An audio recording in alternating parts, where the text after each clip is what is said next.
എന്തിനു വേണ്ടിയാണ് ഈച്ചയും ചക്കരയും പോലെ ആയിരുന്നു, ഈച്ചയും ചക്കര അല്ലെങ്കിൽ ശർക്കരയും പോലെ ആയിരുന്നു എം ജി ശശിഭൂഷണും തിരുവിതാംകൂർ രാജ കുടുംബവുമായുള്ള ബന്ധം.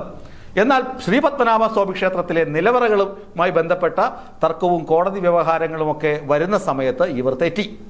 എം ജി ശശിഭൂഷൺ കൊട്ടാരവുമായി തെറ്റി. എന്താണ് കാരണമെന്ന് അന്വേഷിച്ചപ്പോൾ അറിയാൻ കഴിഞ്ഞത് ശശിഭൂഷന്റെ മകന് ക്ഷേത്രത്തിന്റെ എക്സിക്യൂട്ടീവ് അധികാരിയുടെ ചുമതല ലഭിക്കണം, അതിന് കൊട്ടാരത്തിൽ നിന്നൊരു ശുപാർശ വേണമെന്നായിരുന്നു എം ജി ശശിഭൂഷന്റെ ആവശ്യം. ആ ആവശ്യം കൊട്ടാരം നിരാകരിച്ചു. കാരണം അവർ പറഞ്ഞു, ഞങ്ങൾ സജീവമായി രാഷ്ട്രീയത്തിൽ ഇടപെടുന്നവരല്ല, ഞങ്ങൾ ഒതുങ്ങിക്കൂടി ജനാധിപത്യ വിശ്വാസികളായി ഒതുങ്ങിക്കൂടി ഇത് കൊട്ടാരത്തിൽ താമസിക്കുന്നുവെന്നേ ഉള്ളൂ, ഞങ്ങൾക്ക് മറ്റ് താല്പര്യങ്ങളില്ല, ഞങ്ങൾ അത്തരം കാര്യങ്ങളിൽ ഇടപെടില്ല എന്ന് ശശിഭൂഷണെ ധരിപ്പിച്ചു. ഇത് ശശിഭൂഷണ ക്ഷീണമായി. തൻ്റെ മകന് കിട്ടാവുന്ന ഉയർന്ന പദവി ലഭിക്കുന്നതിന് രാജകൊട്ടാരം സഹായിച്ചില്ല, അല്ലെങ്കിൽ കൊട്ടാരത്തിലുള്ളവർ സഹായിച്ചില്ല. അതുകൊണ്ട് കൊട്ടാരവുമായി തെറ്റിപ്പിണങ്ങി.